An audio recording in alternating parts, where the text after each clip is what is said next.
Paul Maynard. Speaker, and I congratulate my colleague, the member for Fowler, on securing this debate. And unlike the previous speaker, I don't intend to tempt the Minister to prejudge the outcome of the Strategic Defence Review, nor do I intend to engage in self-indulgent scaremongering about what those outcomes might be. There are more than enough armchair generals, bathtub admirals, and heaven knows what else opining in the letters columns of the national press over what they think the future force configuration should be in this country. We don't need to have a debate on that tonight. Very quickly, if you must. I don't want to hog the debate because I've already spoken at length, but what I would say is that the Honourable Gentleman will recognise that before the general election we made it quite plain that we would cut the deficit by 50% over 4 years. For a party to now be in government and say they will cut the deficit totally within 5 years, you can draw your own conclusions. Yeah, I thank him for that intervention, but I would point out to him that people's jobs are dependent upon decisions that are being made at the moment, and I don't intend to engage in self-indulgent scaremongering. If he wishes to do that on behalf of his constituents, then he is responsible to his constituents. I don't intend to adopt a similar position. I'm not going to give way because I have a number of things I want to say. And we are here to discuss the UK military aviation industry, not the outcomes of the Strategic Defence Review. And I think there are two important aspects to consider. Firstly, there are the potential changes to UK government orders that we do not know about, that we are not going to find out about tonight, however much members opposite may wish to do so. I do not expect that. I'm sure many on this side will not expect it either. But what we can discuss is the important steps that have been taken by this government in terms of promoting exports. I was interested to hear the previous speaker discuss the need to improve exports. The member for Hyndburn saying that it was no substitute for real investment by the UK government. What I recognise is that we had 13 years of a Labour government that failed to take promoting British military exports seriously. I heard it time and time again, even from active trade unionists at BAE Systems. I'll happily give way to the member there. Thank my honourable friend for giving way. Does he think that perhaps the absence of anybody from the opposition front bench here today is perhaps a further sign about the importance they have on this? Order. This is an adjournment debate, and therefore the point that the honourable gentleman is not relevant to tonight's debate. I hope we're going to return to the aviation industry now in the comments that members are making. Paul Maynard. Thank you. Thank you, Madam Deputy Speaker.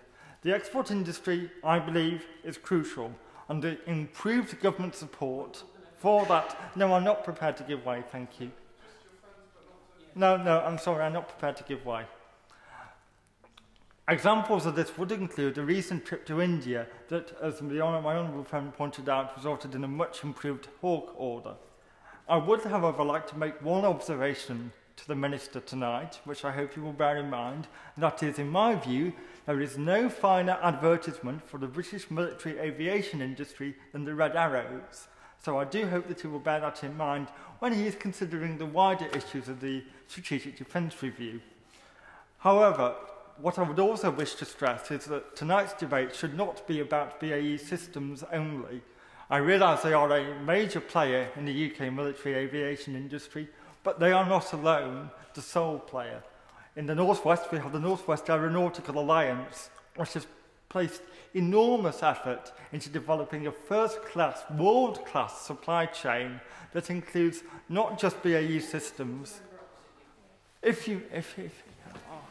mean, put quite simply, if the RAF or the British government won't buy Typhoon, then why should any other country? It's really a poor advert. Will he not accept that point, that the strength of our exports will come from our confidence in our own products and our own UK manufacturing base? And he seems to be arguing the opposite case, which I don't fully understand. I feel that this is a really important point that he needs to focus on. Can I ask on that? This is an adjournment debate which is going a little longer tonight because of time, which is in the name of the Honourable Member for Fylde, Mark Menzies. Would the Honourable Gentleman resume his seat while I'm on my feet? Thank you. And interventions are to be brief. It is a backbench debate, and it's to refer to the title and the subject within this. If members want to speak, they should stand and hope that they will get into the debate. So, Mr. Paul Maynard, can we return to the adjournment debate? Thank you. And I appreciate your guidance. I would like to talk a bit about the importance of sovereign capability in terms of our military aviation industry. For many people, the notion of sovereign capability might be something regarded as rather nostalgic, perhaps. We just happened at the moment to be celebrating the 70th anniversary of the Battle of Britain, and many people are referring back to how fortunate we were in those days to be able to generate our own aircraft, make them within our own shores, and defend our own shores against our enemies, and that somehow we should continue that in future. I would be very cautious about basing any arguments for sovereign capability on nostalgia, tempting as that might be. But I do believe that sovereign capability does matter. It is an important concept that I think the government has to buy into, because without it, we do not know what is around the corner. We do not know what the world holds in the future. We do not know whether we can rely on those whom we have relied upon in the past. The world is full of unknowns, and sovereign capability is our sole protection in future from that. So what I would ask the government to do is to consider quite carefully ways in which it can support sovereign capability, and to look beyond just defining sovereign capability in terms of whether shipyard X remains open or aircraft factory Y remains open. And in particular with regard to military aviation, I would ask it to consider some of what it is already doing and how they can use that to protect sovereign capability. In particular, the important changes currently going on with the local enterprise partnerships that are being introduced. I think it's very important that the Ministry of Defence speaks to other government departments to consider how the newly emerging LEPs can best be allocated to strategic areas that can then underpin particular subsections of the defence industry. A very good example would be the application by Blackpool North Wire to have a local enterprise partnership which would focus very much on the aeronautical supply chain where I was discussing earlier. And I think that is one way in which government innovation can actually help support sovereign capability without having to just invest and keep things open. Will my friend give way on that? Certainly. Point? Thank you very much for giving way. I'm very grateful. What must be also considered in the area of the northwest of England, where my honourable friend's a member, and quite a few members in this house are from, is that in Samlesbury, in Warton, you know, there is an area of excellence there. It's like the Silicon Valley, if you will, of the defence aviation industry. And, you know, we only have to look back to what happened in the 1960s when the Wilson government cut the TSR2. We had a world-beating product, and it was shredded because of things that was going on at that particular time in the political framework.